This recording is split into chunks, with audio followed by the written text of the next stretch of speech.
So, okay, now, other groups, what I want to do next is say, okay, at Pentecost, the Spirit comes on Jewish people that are gathered from all the world, and the Spirit comes on them, and they speak in tongues as a sign to those other people that indeed the Spirit had come on them, that Christ had risen, and that the Spirit now had, Christ had ascended, and that now the Spirit had come upon them and things. But let's look at other places in Acts where the same phenomena occurs, and I think we're going to see something fairly interesting here as we go through the rest of the book of Acts. So if you jump down and we pick up our next passage here, chapter 8, verse 17. And let me work with some of these things, okay? In chapter 8, verse 17, basically Peter and John go up to the Samaritans. Now you remember the contrast between the Jews and the Samaritans and all the kind of animosity between those two cultures and those two religious phenomena. You remember even Jesus and the woman at the well. You know, we worship God on this mountain, Gerizim, you worship on Jerusalem. And Jesus has to interact with this woman who's a Samaritan that's pretty abrupt with Jesus about the Jewish way of doing things. And so what we have is in chapter 8, verse 17 of the book of Acts, it says, "Then Peter and John placed their hands on them, and they received the Holy Spirit." So you get this, Peter and John placing hands on them, Peter and John, representative leaders of the church. Notice Peter and John hanging out together. Those two guys seem to travel quite a bit together. And they seem to be buddies. They were fishermen together up on the Sea of Galilee. Jesus called Peter, and then he called John, the son of Zebedee. And they were both fishermen there. So they had a lot in common. They traveled a lot. Peter, James, and John were the tight three that Jesus, allows up to the transfiguration, to the healing of the dead girl. Special places in Gethsemane and other things, Peter, James, and John. James dies early. Peter and John hang out together. And so you see here Peter and John as leaders going up, laying hands on the Samaritans. And the Spirit, it says basically the Spirit comes on them. They received the Holy Spirit. Now, it does not say in Acts chapter 17 that they spoke in tongues, but I would suggest that they spoke in tongues, possibly, because what you want to have is that the same thing that happened at Pentecost, they received the Spirit the same way the Samaritans did, the same way the Jews did. So therefore, the Jews would not be able to say, well, we received the Spirit and we heard the speaking in tongues, but the Samaritans, they just received the Holy Spirit and they didn't speak in tongues, so they're not really as good as we are. And you have this tension come up. And so what I'm suggesting is it doesn't tell us that they spoke in tongues, but I think it's something that we may be able to assume that they received the Holy Spirit and they manifest the same gifts then that the Jews did, so that it's even Stephen. In other words, so the Samaritans now, and you can see what's happening. The Jews are welded into the church, and now the Samaritans in Acts 8:17 receive the Holy Spirit. The Spirit is building His church. Jews first, and then the Samaritans now in Acts chapter 8, verse 17. The next passage that mentions the Spirit coming on a group is this in Acts chapter 10, verse 44 with Cornelius. And you remember that Cornelius was one of the first of the Gentiles who accepts Christ, okay? So now you've got a Gentile accepting Christ. And it's very important to realize that the Gentiles, when they accept Christ, the question was in the book of Galatians and elsewhere, did the Gentiles have to become Jews first in order to become Christians? See, the Jews went from Judaism to Christianity. Now did the Gentiles have to become Jews first? That is, do they have to be circumcised and then become Christians? And the book of Galatians, and actually as we're going to look at in a minute, the Jerusalem Council in 50 AD said, no, the Gentiles do not have to be circumcised. The Gentiles can become Christians without becoming first Jews. Okay? And that was an important move.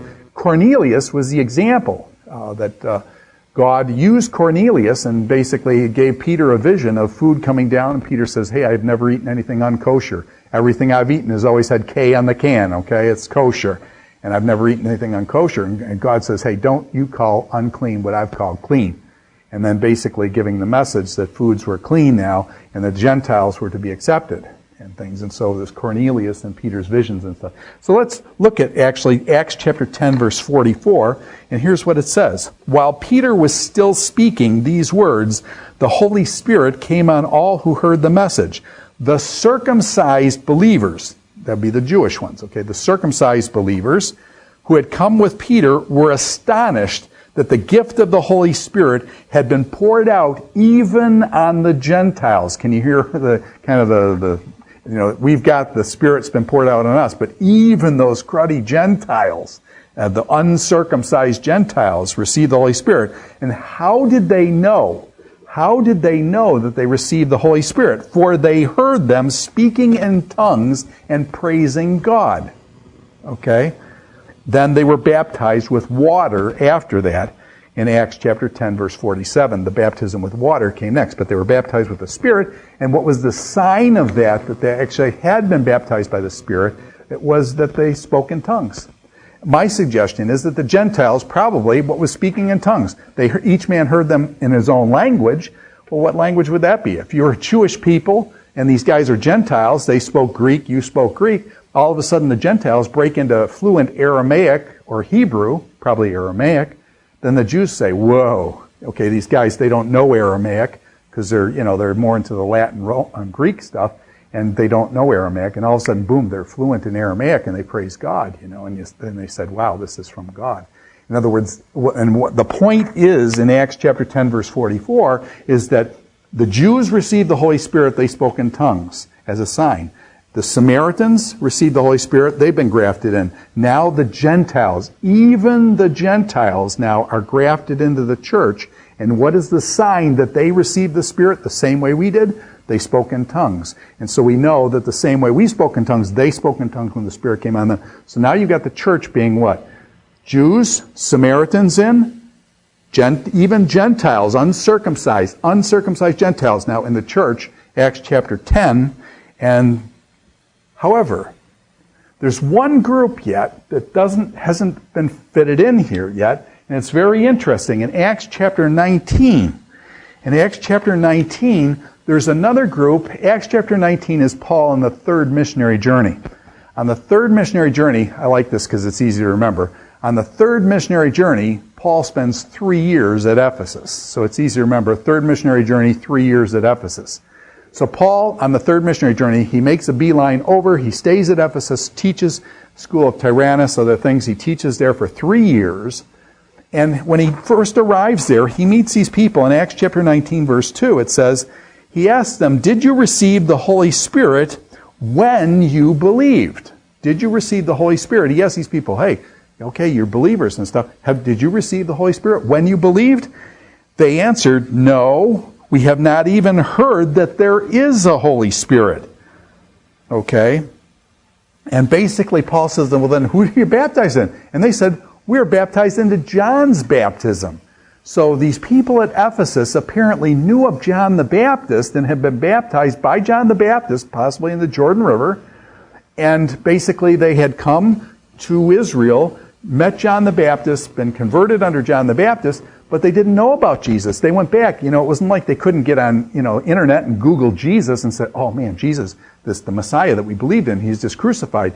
They didn't know that. I mean, the communication back then wasn't like the internet, boom, instant access around the globe. So they went back, they knew John the Baptist, they believed, they repented of their sins as John required, and were baptized. They went back, they didn't know about Jesus. They didn't know about Jesus. So Paul then declares to them Jesus. They received the Holy Spirit.